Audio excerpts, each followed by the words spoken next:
எல்லோருக்கும் வணக்கம். ஷேர் மார்க்கெட்டில் நம்மளுக்கு ஷாக் அடிக்கக்கூடாது அப்படின்னா அமெரிக்காவில் ரெசஷன் வரக்கூடாது. ஆனால் 6 மாதத்துக்கு ஒருக்கா ரெசஷன் அல்லது ஏதாவது டெட் சீலிங் அப்படின்னு ஏதாவது ஒரு டாபிக் எடுத்து உட்கார வச்சுருவாங்க. ஸோ மிக முக்கியமான இந்த விஷயத்தை பேசுகிறதுக்கு முன்னாடி இன்னொரு மிக முக்கியமான தகவல்களை பார்க்கணும். எப்படி பல ட்ரேடர்கள் பல்வேறு ட்ரேடிங் கம்ப்யூட்டரில் வச்சுக்கிட்டு பல்வேறு ஸ்ட்ராட்டஜிகளை வச்சுக்கிட்டு ஏறக்கூடிய கம்பெனிகளை எப்படி கண்டுபிடிக்கிறாங்க அப்படிங்கிற ஒரு முக்கியமான டாபிக் தான் இப்போ பேச போகிறோம். ஒரு உதாரணத்துக்கு சவுத் இந்தியன் பேங்க், தங்கமயில் போன்ற பங்குகள்லாம் எப்படி கீழிருந்து மேல் நோக்கி திடீர்னு ஏறி வந்தான் அப்படின்னு கேட்டால் யாருக்கும் தெரியாது. ஆனால் அதுக்கு உண்டான பதில் டெக்னிக்கல் பல ட்ரேடர்களுடைய கையில் இருக்குது. ஸோ முதல்ல இந்த சவுத் இந்தியன் பேங்க், தங்கமயிலுக்கும் என்ன ஒரு வித்தியாசம் இருந்தது, ஏன் ஏறினாங்க, டாடா மோட்டர் ஏன் இன்னும் ஏறல அப்படிங்கிற ஒரு முக்கியமான தகவலை இப்போ பார்க்க போகிறோம். ஃபர்ஸ்ட் ஆஃப் ஆல், இந்த சவுத் இந்தியன் பேங்க் இருக்கக்கூடிய செக்டர் ஒரு பேங்க் செக்டர். பொதுவாகவே பேங்கிங் செக்டர்ஸ் சில நேரங்களில் அண்டர் பர்ஃபார்மன்ஸ் பண்ணி கீழே போயிருந்தாலும் அப்புறம் ஏதாவது ஒரு கட்டத்தில் பிக்கப் ஆகி மேலே வரக்கு அதிகமான வாய்ப்புகள் அப்படின்றது பேங்கிங் செக்டர் பொறுத்த வரைக்கும் இருக்குது. ஸோ செக்டர் என்பதுலேயே அவன் ஒரு பாசிட்டிவ் சைடு அப்படின்றது இருக்கான். ரெண்டாவது மிக மிக முக்கியமான ஒரு தகவல், எப்போ ஒரு பங்கு ஏறுன்னு நம்பிக்கை வைக்க முடியும்? நம்ம யோசிச்சு பார்க்குறோம், கல்யாணம் ஆனதுக்கப்புறம் நம்மளுக்கு ஏதாவது அதிர்ஷ்டம் இருந்ததா அப்படின்னு யோசிச்சு பார்க்குறோம். எந்த விதமான அதிர்ஷ்டமே இல்லை அப்படின்னு ஒரு இடத்துல நம்ம சில பேர் ஒரு முடிவுக்கு வருவோம். சில பேர் இல்லை மேரேஜ் ஆனதுக்கப்புறம் தான் அதிர்ஷ்டம் ஓஹோன்னு வீடு கட்டுனா அதை பண்ண இதை பண்ண அப்படின்னு சில பேர் சொல்லுவாங்க. அது மாதிரி ஏதாவது ஒரு பங்கை எடுத்து பார்க்கும் பொழுது கொஞ்சமாவது ஏதாவது ஒரு நம்பிக்கை வருதா அப்படின்னா அதுக்கு மிக முக்கியமான ஒரு தகவல், ட்ரேடர்களுடைய உலகத்தில் என்ன முக்கியமாக பார்க்குறாங்கன்னா 200 டேஸ் மூவிங் ஆவரேஜுக்கு மேலே ட்ரேட் ஆகுதா அந்த ஸ்டாக் ப்ரைஸ் அப்படிம்பாங்க. அது ஜென்ரலாக எல்லாரும் பார்க்குறது. ஆனால் அவங்க இன்னொரு தகவலையும் சேர்த்து பார்ப்பாங்க. இப்போ இந்த சவுத் இந்தியன் பேங்க் அப்படின்ற பங்கே பல முறை 200 டேஸ் மூவிங் ஆவரேஜுக்கு மேலே வந்திருக்கான். அப்போ ஒவ்வொரு முறையும் ட்ரேடர்கள் நம்பிக்கை வச்சுக்கிட்டே இருப்பாங்களா அப்படின்னா 10 முறை நம்பிக்கை வச்சுக்கிட்டு 16வது முறையாக ஒரே ஒரு முறை ஃபெயிலியரே ஆகாமல் 24க்கு பிறகு 39ன்னு அசால்ட்டாக ஏறி வந்திருக்கான். ஆனால் 10 முறை நம்பிக்கை வச்சு 10 முறையும் ஃபெயிலியர் ஆகிருக்கு. அது சாதாரண ஆளுக பண்ணுறது. ஸோ சக்ஸஸ்ஃபுல் ட்ரேடர்களுடைய கண்டுபிடிப்புகள் என்ன, அவங்களுடைய சீக்ரெட் என்ன அப்படின்னு பார்த்தீங்கன்னா கூட இன்னொரு மிக முக்கியமான விஷயத்தை பேசுகிறாங்க. அதாவது 200 டேஸ் மூவிங் ஆவரேஜுக்கு மேலே இந்த 50 டேஸ் மூவிங் ஆவரேஜும் மூவ் ஆகிருக்கா அப்படின்னு. அப்போ 10-15 முறை எதிர்பார்க்குறாங்க சாதாரண ஆட்கள். கீழிருந்து மேலே வந்துருமான்னு 10-15 இடம் எதிர்பார்த்த பிறகு ஏதோ ஒரு முறை 200 டேஸ் மூவிங் ஆவரேஜ் தாண்டி அவனுக்கு பிக்கப் ஆயிருக்கு. ஆனால் இந்த ட்ரேடர்களுடைய உலகத்தில் இந்த 50 டேஸ் மூவிங் ஆவரேஜும் 200 டேஸ் மூவிங் ஆவரேஜை தாண்டுனா மேபி அவங்க நம்பிக்கை வைக்கிறாங்க அப்படின்னா அதனுடைய சக்ஸஸ் ரேஷியோ ரொம்ப அதிகமாக இருக்குது. ஒரு உதாரணத்துக்கு 10 முறை சாதாரண ரீட்டைல் மக்கள் இந்த இடத்துல நம்பிக்கை வைக்கிறாங்கன்னா அவங்க ஒரே ஒரு முறை நம்பிக்கை வச்சு பார்த்துருப்பாங்க. சரி, இந்த இடத்துல 50 டேஸ் மூவிங் ஆவரேஜும் 200 டேஸ் மூவிங் ஆவரேஜை தாண்டுது, மேபி இங்கே தாண்டுவானோன்னு இந்த இடத்துல ஒரே ஒரு நம்பிக்கை வச்சுருப்பாங்க. அதுவும் ஒரு மாதத்துக்குள்ளே ஃபெயிலியர் ஆயிடுச்சு, போங்கடா அப்படின்னு நம்பிக்கை வச்சுருக்க மாட்டாங்க. மறுபடியும் அவங்களுடைய நம்பிக்கை எப்போ வந்திருக்குன்னா பல்வேறு மாதங்களுக்கு பிறகு 200 டேஸ் மூவிங் ஆவரேஜை இந்த 50 டேஸ் தாண்டும் பொழுது அந்த 28 ரூபாயில் தான் மறுபடியும் ஒரு நம்பிக்கை வச்சுருப்பாங்க. ஸோ அவங்களுடைய சக்ஸஸ் ரேஷியோ பாருங்கள், 50% சக்ஸஸ் வந்துடுச்சு. சாதாரண மக்கள் யோசிக்கிறது 10 தடவைக்கு ஒரு தடவை தான் ஜெயிச்சிருக்கு. ஸோ அந்த இரண்டாவது அட்டம்ப்ட்லேயே 27 ரூபாய்க்கு பிறகு 39 ரூபாயாக சவுத் இந்தியன் பேங்க் வந்திருக்கு. அதே மாதிரி தான் இந்த தங்கமயில் ஜுவல்லரி, அவனுமே 200 டேஸ் மூவிங் ஆவரேஜ் கீழே ஸ்டாக் ப்ரைஸாக போனதே ஒழிஞ்சு அந்த 50 டேஸ் மூவிங் ஆவரேஜ் என்பது கீழே போகவே இல்லை. அப்படியே ட்ரேட் ஆகிக்கிட்டு இருந்தவன் என்ன பண்ணான்னா ஒரு கட்டத்தில் அந்த ரெண்டும் நெருங்கி வந்த பொழுது 200ம் 50 டேஸும் நெருங்கி வந்த பொழுது பல ட்ரேடர்கள் நினச்சிருப்பாங்க எப்படியும் கீதை ஏதாவது இன்னுமே வீக்னஸ் ஆகலை, 200 டேஸ் மூவிங் ஆவரேஜை தொட்டு தான் விளையாண்டுக்கிட்டு இருக்கான், ஏதாவது ஒரு சப்போர்ட் அடிச்சதுன்னா எகிரிடுவான் அப்படின்னு அவங்க நினச்சிக்கிட்டு இருந்திருப்பாங்க. அதே மாதிரி இந்த தங்கமயில் என்பது மேல் நோக்கி ஏறி வந்திருக்கு. ஸோ சக்ஸஸ்ஃபுல் ட்ரேடர்களுடைய செட்டப் என்பது இப்படி தான் இருக்குது. அருமையான ஒரு ஷேர்களுடைய விலைகள் மூவ் ஆகிறதுக்கு அவங்க இந்த மாதிரி தான் யோசிக்கிறாங்க. இப்போ இந்த டாடா மோட்டருடைய செக்டர் நல்ல செக்டர் தான். ஆனால் அந்த பங்குல இப்போ வரைக்கும் ட்ரேடர்கள் மேலே வரும்னு நம்பிக்கையே வைக்கல. ஏன்னா ஒரு தடவை கூட 200 டேஸ் மூவிங் ஆவரேஜை ப்ரைஸும் தாண்டல, அந்த 50 டேஸ் மூவிங் ஆவரேஜும் வந்து தாண்டல. அதனால தான் அது போன்ற பங்குகளில் இன்னும் ட்ரேடர்கள் கவனம் செலுத்துறதுக்கு இன்னும் கால அவகாசம் எடுத்துக்குவாங்க. ஸோ 1 வருஷம் 2 வருஷம் உட்காந்து சில பேர் சம்பாதிக்கிறதுக்கு பார்த்துட்டு இருப்பாங்க. ஆனால் சக்ஸஸ்ஃபுல் ட்ரேடர்கள் இந்த மாதிரி அற்புதமான ஸ்ட்ராட்டஜிகளை வச்சுக்கிட்டு எந்த சமயத்தில் அவங்ககிட்ட மூவ்மெண்ட் இருக்கோ அந்த சமயத்தை உபயோகப்படுத்திக்கிறதுக்கு பார்ப்பாங்க. அஃப்கோர்ஸ் அவங்களும் சில நேரங்களில் ஃபெயில் ஆகிறாங்க. பட் அவங்களுடைய சக்ஸஸ் ரேஷியோ என்பது சாதாரண மக்களை விட அவங்களுக்கு அதிகம். ஏன்னா இந்த மாதிரி பலதரப்பட்ட முக்கியமான ஸ்ட்ராட்டஜிகளை உபயோகப்படுத்துறதுனால. ஸோ ஆல்மோஸ்ட் 1 மாதம் சந்தோஷமாக இருந்துட்டோம். Q2 ரிசல்ட்டை யூஸ் பண்ணி பல பங்குகள் இந்த மாதிரி தங்கமயில் கூட அதே மாதிரி தான் Q2 ரிசல்ட்டை வச்சுக்கிட்டு தான் நல்லா பர்ஃபார்ம் பண்ணி காமிச்சிருந்தான் ப்ரைஸ் வைஸ். ஸோ எத்தனையோ பங்குகள் Q2 ரிசல்ட்டை வச்சுக்கிட்டு பெருசாக 10%, 20%, 30% ஏறுறது இறங்குறது எல்லாம் பண்ணிட்டா. இனி கடைசி ஸ்டேஜுக்கு வந்துட்டோம். இப்போ நாம் இருக்கிறது லாஸ்ட் ஸ்டேஜ். இன்னொரு 7 நாள் 10 நாளுக்குள்ளே தான் ரிசல்ட்டினுடைய சம்பவங்களே வரும். இன்னும் யாருக்கெல்லாம் அவங்களுடைய போர்ட்ஃபோலியோவில் இருக்கக்கூடிய பங்குகள் ரிசல்ட் தரலையோ இனிமேலாவது ஏதாவது உதவி செய்யுமா அப்படின்றத பொறுத்து இருந்தால் பார்க்கணும். இப்போ வர்றங்க மிக முக்கியமான ஒரு விஷயத்துக்கு, ரெசஷன் ஃபியர் அமெரிக்காவில்.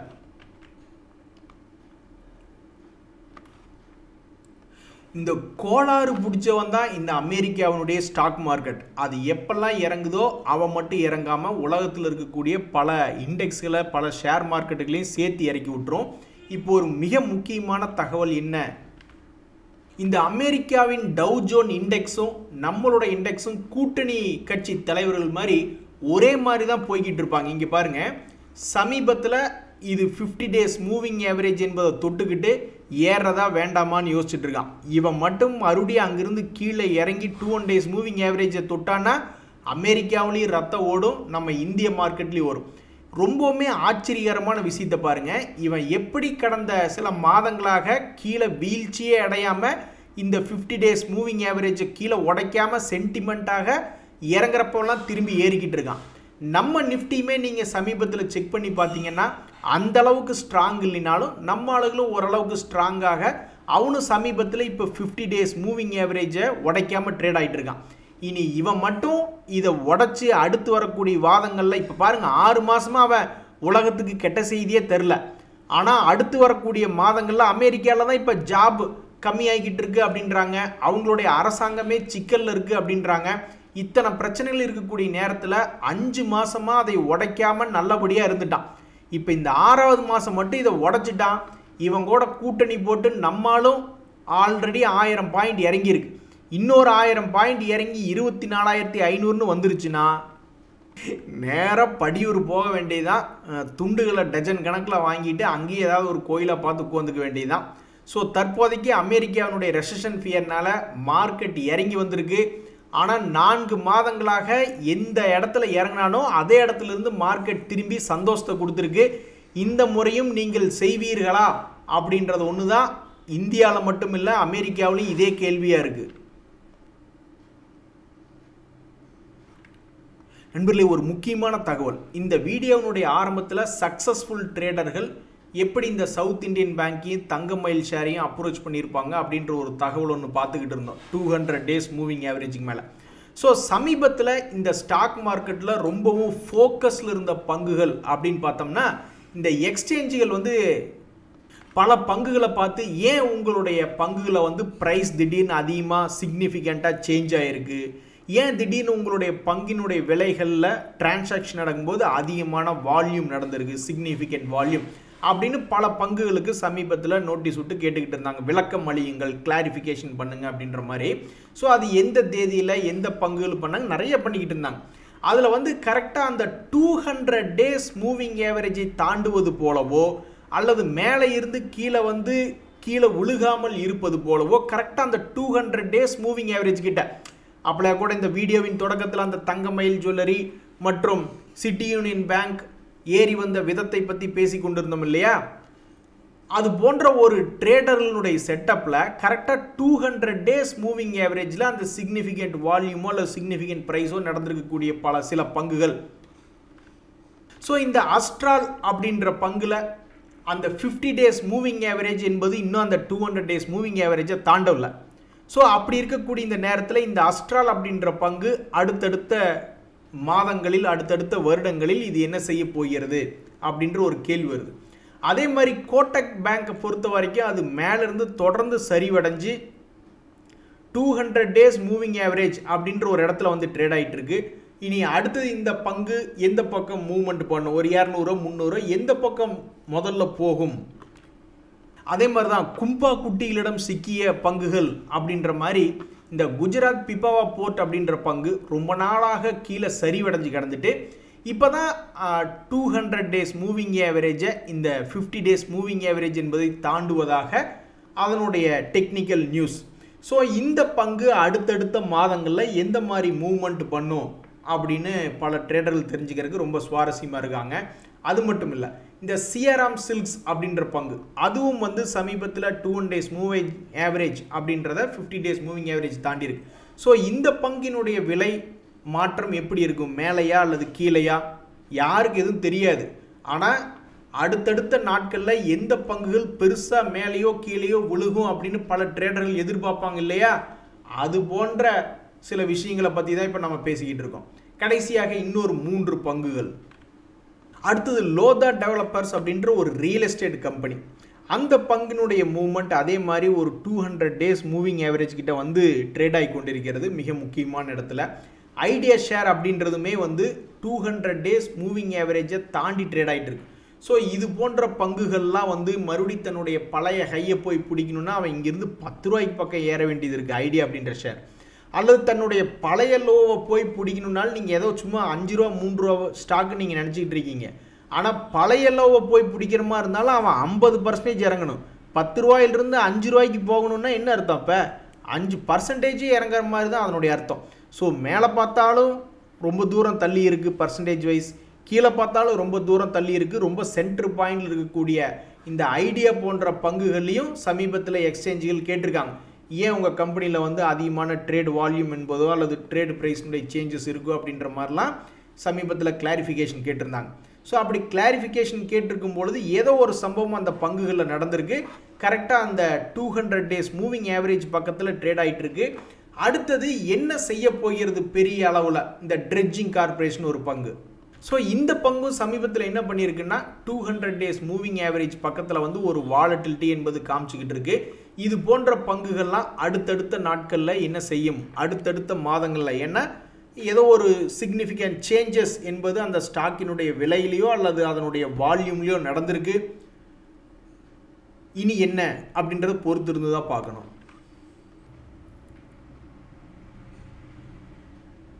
இது என்னங்க அநியாயமாக இருக்குது, ஸ்டாக் மார்க்கெட்டில் தான் தொந்தரவாக இருக்குதுன்னு நிறைய பேர் கோல்டு சில்வருக்கு போகிறாங்க. அங்கேயும் போய் ஒரு நண்பர் என்ன சொல்கிறாருன்னா, எல்லாத்துக்குமே உச்சாணி கொம்புன்னு ஒன்று இருக்குல்ல, நம்ம வாங்குறது ஒரு உச்சாணி கொம்பு, அது எப்போ நம்மளுக்கு தெரியும்னா ஒரு 30-40% கீழே விழுந்தாதான் அது ஒரு உச்சாணி கொம்புன்னு தெரியும். ஆனால் நிறைய பேர் என்ன நினைக்கிறாங்க, நம்ம வாங்கின இடத்துலேருந்து மறுபடியும் மேல் நோக்கி போகும் அப்படின்னு தான் நினச்சி வாங்குறாங்க. ஸோ நினைக்கிறது தப்பாக போயிடுது, அப்புறம் அது ஒரு உச்சாணி கொம்பாக மாறிடுது. என்னால் நம்பவே முடியல. சில்வரில் கூட இப்போ சமீபத்தில் ஏதோ ஒரு நியூஸ் பார்த்துக்கிட்டு இருந்தேன், சில்வரை வச்சு கூட கடன் வாங்கலாம் அப்படின்ற மாதிரிலாம் நியூஸ் படிச்சுக்கிட்டு இருந்தேன்.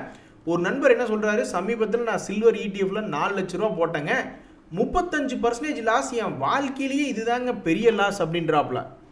என்னால் நம்பவே முடியல. நான் போயிட்டு இந்த சில்வர் ETF வந்து UTI சில்வர் ETFன்னு ஒன்று இருக்குது, அப்படி தன்னுடைய உச்சாணி கொம்புலேருந்து 40% இறங்கி போச்சு அப்படின்னு பார்க்குறேன். அது ஒரு 20-25% என்னமோ தான் இறங்கியிருக்கு சமீபத்தினுடைய உச்சத்திலிருந்து. ஸோ எப்படி அது பார்த்தீங்களாங்க, இதுலேயும் அந்த 50 days மூவிங் ஆவரேஜ் தான் அந்த சில்வரை காப்பாற்றிருக்கு. அதே மாதிரி அமெரிக்காவினுடைய டவ் ஜோன்ஸ் ஃபஸ்ட்டு இந்த வீடியோனுடைய ஸ்டார்டிங்கில் பார்த்துக்கிட்டு இருந்தோம்ல, அந்த பையலும் இதே மாதிரி கரெக்டாக வந்து 50 days மூவிங் ஆவரேஜை தான் தொட்டு நிற்கிறான். அங்கே தாக்கு பிடிச்சி நின்னான்னா பரவாயில்ல, இல்லைன்னா அடுத்த வாரத்தில் நம்மளை ஒரு மாதிரி பயமுறுத்திக்கிட்டே இருப்பாங்க, பாப்பா அடுத்த வாரத்தில் என்ன நடக்குது அப்படின்ட்டு. ஸோ இந்த சில்வர் ETF வந்து ஒரு 10 நாளாக அந்த 50 days மூவிங் ஆவரேஜை தாங்கி பிடிச்சி நின்றுக்கிட்டு இருக்கான். அடுத்த சில நாட்களில் என்ன ஆகும்னு தெரில. ஆனால் நான் போய் எப்படி ஒரு 35 ஒரு வேளை அந்த 4 லட்ச ரூபா அது நான் வட்டிக்கு வாங்கினேன் தம்பி, அதில் ஒரு 10% வட்டிக்கு பணம் போச்சுல்ல, அதையும் ஆட் பண்ணு அப்படின்ற மாதிரிக்கு இது மீனிங் பண்ணுறாரா என்னன்றது தெரில. இன்னொரு நண்பர் என்ன யோசிக்கிறாருன்னா, ஏகப்பட்ட பேங்க் ஷேர்ஸ் கீழே தான் கிடந்தான், ஆனால் ரெக்கவரி ஆகி ஒரு மாதிரி மேலே வந்துட்டான். இந்த கர்நாடகா பேங்க் ஷேர் மட்டும் இன்னும் தொந்தரவு பண்ணிக்கிட்டு இருக்கானே அப்படின்ற மாதிரி யோசிச்சுட்டு இருக்காரு. ஆனால் இந்த கர்நாடகா பேங்க் இந்த வருஷத்தில் 2 சாதனைகள் பண்ணியிருக்கு. அதாவது 2 ரவுண்டு போயிருக்கான். இந்த 2025 பார்த்தீங்கன்னா 160 ரூபா வரைக்கும் போயிட்டு 200 ரூபா வரைக்கும் ஒரு ரவுண்டு போயிட்டு மறுபடியும் 160 ரூபாயிலிருந்து 180 ரூபா வந்திருக்கிறது ஒரு ஆல்மோஸ்ட் 2 ரவுண்டு பக்கம் கணக்காகுது. இந்த கர்நாடகா பேங்க்ல என்னாலும் இல்லாத ஒரு திருநாளா இங்கே பாருங்க. இதுக்கு முன்னாடி ஜூலை மாதத்தில் ஒரு பெரிய மூவ்மெண்ட் என்பது நடந்தது. அதுக்கப்புறம் மூவ்மெண்ட்டே நடக்கல. ஆனால் இப்போ பார்த்தீங்கன்னு வச்சிங்களேன், சில நாட்களுக்கு முன்பு ஒரு மிகப்பெரிய ஒரு வாலட்டிலிட்டி என்பது தொடர்ந்து 2 முறை ஒரே மாதத்துக்குள்ளே வந்திருக்கு. அப்படின்னா ஏதோ ஒரு விஷயத்தை இந்த பங்கினுடைய விலை வயலண்ட்டாக பண்ணணும். அது இறங்குவதோ அல்லது ஏறுவதோ. ஒரு 3 மாதம் நம்ம சும்மா இருந்துட்டோம். ஜூலை மாதத்தில் எடுத்து பார்த்தாலும் என்ன ரேட் இருந்ததோ அதே ரேட்டு தான் இப்போ நவம்பர் மாதத்துலேயும் இருக்கும். அப்போ நம்ம ஏதாவது ஒரு முக்கியமான வேலையை பண்ணணும் அப்படின்ற மாதிரி இந்த பங்கு நினச்சிருச்சா என்னன்றது தெரியல. ஸோ மிக முக்கியமான இடம் டெக்னிக்கல், அதாவது ஃபண்டமெண்டலாகவே என்ன நடக்க போகுது அப்படின்றது நிறைய பேர்த்துக்கு தெரியாது. ஏன்னா ஃபண்டமெண்டலாக என்ன வேணாலும் நடக்கலாம். ஆனால் சில பேர் டெக்னிக்கலில் என்ன யூகிப்பாங்க அப்படின்னா, ஏதோ ஒரு சைடு பெருசாக இனி நடக்க போகிறான், இவனுடைய தூங்கு மூஞ்சி காலம் முடிஞ்சிருச்சா அப்படின்ற மாதிரி தான் பல ட்ரேடர்கள் நினைப்பாங்க. ஸோ இந்த கர்நாடகா பேங்க்கில் நடக்குது. ஒரு நல்ல விதமாக நடந்தால் பரவாயில்லையே அப்படின்றதான் எல்லாத்தினுடைய எண்ணம். நம்ம காலேஜ் படிக்கும்போது பல வருஷமாக நம்ம சூப்பர் சீனியராக இருப்பாப்புல. ஆனால் செமஸ்டர் கிளியர் பண்ண முடியாமல் ரொம்ப வருஷம் கழித்து கிளியர் பண்ணிட்டு போவாப்புல. யாராவது ஒருத்தர் 2 பேர் தான் அப்படி இருப்பாங்க. அதே மாதிரி தான் ஷேர் மார்க்கெட்லேயும் ஏதாவது ஒருத்தர் 2 ஷேர்ஸ் கீழ் ரேட்டில் போய் இருந்துக்கிட்டு மேலே வரவே மாட்டேன்றாங்க. அதில் முக்கியமாக இந்த இந்த கௌசிக் அப்படின்ற மாதிரி பொதுவாக வில்லன் யாருன்னா அந்த 200 days மூவிங் ஆவரேஜ் தான், இல்லைன்னா அந்த 50 days மூவிங் ஆவரேஜ். அவனுக்கு போய் குறுக்கால இருந்துக்கிட்டு நிறைய நேரங்களில் மேலே ஏற விடாமல் பண்ணுறது. அப்புறம் எப்பாவது ஒரு நாள் அதை தாண்டும் பொழுது பங்குகளினுடைய விலை கொஞ்சம் வேகமாக ஏறி வருவது உண்டு. ஒரு நண்பர் அப்படி தான் வருத்தப்படுறாப்புல. நானும் ஒரு 2 வருஷமாக ஷேர் மார்க்கெட்டில் ஒரு 10 ரூபா போட்டு வச்சுருக்கேன். அது இப்போதைக்கு லாஸாக இருக்குது. வட்டி கூட்டிருந்தா கூட எனக்கு நல்ல வருமானம் தான் அப்படின்ற மாதிரி அவரோட எக்ஸ்பீரியன்ஸை சொல்கிறாப்புல. எல்லாத்துக்கு காரணம் அந்த ஈஸி ட்ரிப் பிளானர்ஸும் இந்த ஈக்விட்டாஸ் பேங்க் தான் அப்படின்றார். என்னை பொறுத்த வரைக்கும் எல்லாத்துக்கு காரணம் இந்த 200 days மூவிங் ஆவரேஜ் தான். அவனு எத்தனையோ தடவை முயற்சி செய்கிறான் அந்த ஈக்விட்டாஸ் ஸ்மால் ஃபினான்ஸ் பேங்க்கு. ஒவ்வொரு தடவையும் அவனை 20% 40%ன்னு கீழே தள்ளி விட்டுக்கிட்டே இருக்குது அந்த 200 days மூவிங் ஆவரேஜ். என்னைக்கு தான் சக்ஸஸ்ஃபுல்லாக தாண்டுவான்னு தெரில. அப்படி சக்ஸஸ்ஃபுல்லாக தாண்டானா இல்லையான்னு நம்ம இந்த வீடியோவினுடைய தொடக்கத்தில் கூட பார்த்துக்கிட்டு இருந்தோமே. நம்ம சாதாரண மனிதர்கள் நம்ம போயிட்டு இந்த இடத்துல பார்த்துக்கிட்டு நம்பிக்கையை வச்சுக்கிட்டே இருப்போம், ஏறுவானா அப்படின்னு. ஆனால் ட்ரேடர்களை பொறுத்த வரைக்கும் அவங்க அந்த 200 days மூவிங் ஆவரேஜை 50 days மூவிங் ஆவரேஜ் தாண்டும் பொழுது தான் அவங்க நம்பிக்கை வச்சு பார்ப்பாங்க. ஸோ அவங்கள பொறுத்த வரைக்கும் இப்போ ஒரு நம்பிக்கை கூட அவங்களுக்கு இல்லை. ஏன்னா அந்த 50 days மூவிங் ஆவரேஜ் இன்னும் 200 days தாண்டவே இல்லை. இது ஒரு கதையாக இருக்கா? அந்த ஈஸ்மை ட்ரிப் எப்படின்னா அது அதே மாதிரி தான். அதில் இவனுக்கு யார் வில்லன்னா 2 பேருமே வில்ல. அந்த 200 days மூவிங் ஆவரேஜும் ஒரு வில்லனாக இருந்து மேலே ஏற விட மாட்டேன்றான். அதுக்கப்புறம் அந்த 50 days மூவிங் ஆவரேஜும் இவனை சக்ஸஸ்ஃபுல்லாக மேலே ஏற விட மாட்டேன்றான். 2 பேரும் பாவம் அந்த நண்பரை தொந்தரவு பண்ணிக்கிட்டே இருக்கானுங்க. என்ன ஒரே ஆறுதல் என்னன்னா, இந்த கம்பெனிகள் இப்போ வரைக்கும் ஒரு லாஸ் மேக்கிங் ரிசல்ட் கொடுக்கல அப்படின்றதான். இந்த ஈக்விட்டாஸ் ஸ்மால் ஃபினான்ஸ் பேங்க் அப்படின்னு பார்த்தீங்கன்னா அவன் இப்போ வெளியிட்டு இருக்கக்கூடிய Q2 ரிசல்ட்டில் லாபகரமாக 24 கோடி ப்ளஸ் அப்படின்ற மாதிரி தான் கொடுத்து வச்சுருக்கான். அது ஒரு விஷயம். ஏன்னா போன குவார்ட்டரில் 224 கோடி, இப்போ ஒரு 200 கோடி நஷ்டம்னு அவன் கொடுக்கல. அதனால் ஏதோ ஒரு வகையில் தலைக்கு தலைப்பாகையோட போச்சு அப்படின்ற மாதிரி இப்போதைக்கு அதனுடைய குவார்ட்டர்லி ரிசல்ட் ப்ளஸில் காமிச்சிருக்கு. ஈஸி ட்ரிப் பிளானர்ஸ் அதனுடைய ரிசல்ட் இந்த Q2னுடைய ரிசல்ட் வரல. பட் போன தடையே வெறும் 44 லட்சத்துக்கு ரிசல்ட் காமிச்சிருக்கு. ஸோ இனி இந்த பங்குகள்லாம் என்ன செய்ய போகுதுன்னு தெரில. அடாடா இங்கே பாருங்க, இந்த நண்பருக்கு அவருடைய வாழ்க்கையில் போராட்டமே இல்லை. அவர் 2 வருஷமாக போராடிக்கிட்டு இருக்காரு. இவர் சந்தோஷ்குமார் அவர்களுக்கு உண்மையிலேயே சந்தோஷம் வந்திருக்கு. அதாவது இவரும் போய் லாக் ஆகிருக்கார் ஒரு பங்கில், BSE அப்படின்ற ஒரு பங்கில் 3 மாதமாக லாக் ஆகிக்கு வந்திருக்காப்புல. ஒரு வழியாக அந்த பங்கு மேல் நோக்கி ஏறி வந்ததுக்கு பல காரணங்கள் சமீபத்தில் சொல்லிட்டு இருந்தாங்க. எல்லாமே டெரிவேட்டிவ்ஸ் அதனுடைய இன்கம் சம்மந்தப்பட்ட தகவல் தான். ஸோ அதனால் அவன் டபக்குன்னு இவருடைய லாக்கை கைகளை நீட்டுங்கள், இந்தாருங்கள் உங்களுடைய கை கட்டுகளை அவிழ்த்து விடுகிறேன் அப்படின்ற மாதிரி 3 மாதத்தில் அவருடைய லாக் ரிலீஸ் ஆயிடுச்சு. இந்த மாதிரி ஒவ்வொருத்தருக்கும் 3 மாதத்துக்குள்ளே போட்ட லாக்கெல்லாம் ரிலீஸ் ஆச்சுன்னா எப்பா ஸ்டாக் மார்க்கெட் கோடி புண்ணியம் அப்படின்ற மாதிரி தான் ஃபீலிங் வரும். நண்பர்களே, வாரன் பஃபெட் அவர்கள் தமிழ்நாட்டில் பிறந்திருந்தா இவர் மாதிரி தான் இருந்திருப்பாங்க. சதீஷ்குமார் அப்படின்றவர் என்ன சொல்கிறாருன்னா, நீங்கள் எல்லாம் என்னென்னமோ பேசிக்கிட்டு இருக்கீங்க, பட் அதில் பாருங்கள், நான் 6 வருஷமாக ஸ்டாக் மார்க்கெட்டில் 23 ஸ்டாக்குகளை வாங்கி குவிச்சிக்கிட்டு இருக்கேன், ஒரு ஷேரை கூட நான் விற்றது இல்லையேப்பா அப்படின்னு வாரன் பஃபெட்டினுடைய தம்பியாக இவர் சதீஷ்குமார் அவர்கள் இருந்து கொண்டு வருகிறார். எனக்கு என்னென்னா, கடந்த 4 வருடத்தில் ஸ்டாக் மார்க்கெட் மிகப்பெரிய ஒரு உச்சத்துக்கு வந்துட்டு அதுக்கப்புறம் ஒன்றா பல பங்குகள் பெருசாக மூவ்மெண்ட் இல்லாமல் ஒரே இடத்துல போன வருஷத்துக்கு இந்த வருஷத்துக்கு இறங்கி ஏறி இருக்கா அல்லது ஏறி இறங்கியிருக்கா. அதாவது கடந்த 1 வருடத்தில் மட்டும் ரிட்டர்ன் இல்லை, ஆனால் கடந்த 5 வருடமாக மிகப்பெரிய அளவில் வளர்ச்சி என்பது வந்திருக்கு. அப்போ இவரெல்லாம் வந்து வெறும் 5 லட்சத்தை 10 லட்சத்தை போட்டுட்டு, ஏன்னா எதுவுமே பங்குகளை விற்காமல் இருக்கார்ல, வெறும் 5 லட்சம் 10 லட்சம் போட்டு இந்த 32 லட்ச ரூபாய் அடைஞ்சு, மேபி இந்த 32 லட்ச ரூபா அவருக்கு போன வருஷமே வந்திருக்கலாம், போன வருஷத்துலேருந்து இந்த வருஷம் வரைக்கும் ஒன்றுமே இல்லாமல் கூட இருந்திருக்கலாம், ரிட்டர்னே இல்லாமல் இருந்திருக்கலாம். அந்த மாதிரி இருக்கா அப்படின்றது நம்மளுக்கு தெரியல, அவர் எதுவும் தகவல்கள் இதில் போடல. ஸோ எது எப்படியோ வாரன் பஃபெட் அவர்கள்லாம் நம்ம கேள்விப்படுறோம் இல்லையா, 5 வருஷம் 6 வருஷம் 20 வருஷமாக ஒரு பங்குகளை வாங்கி விற்காமல் வச்சுருக்கார் அப்படின்ட்டு.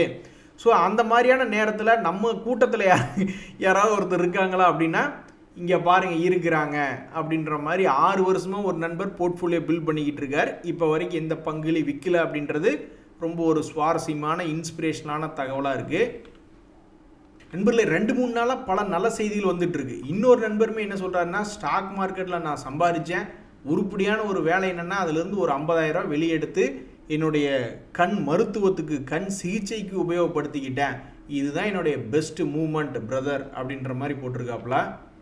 இப்போ தான் ஒரு நண்பர் 3 மாதத்தில் லாக் ரிலீஸ் ஆகி லாபத்தில் வெளியே வந்தான்னு போட்டிருந்தாரு. இன்னொரு நண்பர் 2 வருஷமாக லாக் ஆகி வந்திருக்கு அப்படின்றாரு. இன்னொரு நண்பர் என்ன சொல்கிறாருன்னா, இந்த ஏபிபி இந்தியா அப்படின்னு ஒரு பங்கு, அதில் நான் 6 மாதமாக உட்காந்துக்கிட்டு இருக்கேன், அவன் என்னடான்னா 1 இயர் அடிவாரத்தில் உட்காந்துக்கிட்டு இருக்கான், இவன் என்னைக்கு என்ன லாக்கை ரிலீஸ் பண்ணி விட்றான்னு தெரியலையே அப்படின்ற மாதிரி ஃபீல் பண்ணுறாப்புல. ஸோ இப்போ மிக்சடாக இருக்குது, பல பேர்த்துக்கு லாபம் இருக்குது, பல பேர்த்துக்கு வந்து இறங்கி இருக்குது, எப்போ திரும்பி லாக்கை ரிலீஸ் பண்ணி விடுவான்னு தெரியல. ஆனால் நம்மளுக்கு இப்போ இருக்கக்கூடிய ஒரே ஒரு பிரச்சனை, அமெரிக்காவில் ரெசஷன் ஃபயர் வந்து அந்த டவ் ஜோன்ஸ் வந்து 50 டேஸ் மூவிங் ஆவரேஜ் உடச்சி கீழே பொத்துக்கிட்டேன்னு விழுந்தா அவன் தனியாக உழுக மாட்டான், அவன் தனியால் கிடையாது, நம்மளை சேர்ந்து குப்பரை தள்ளி விடுவானோ அப்படின்ற ஒரு பயம்தான் இப்போ எல்லா ட்ரேடர்களுடைய மத்தியில் இருக்குது. பார்ப்போம், பொறுத்திருந்து தான் பார்க்கணும். நன்றி, வணக்கம்.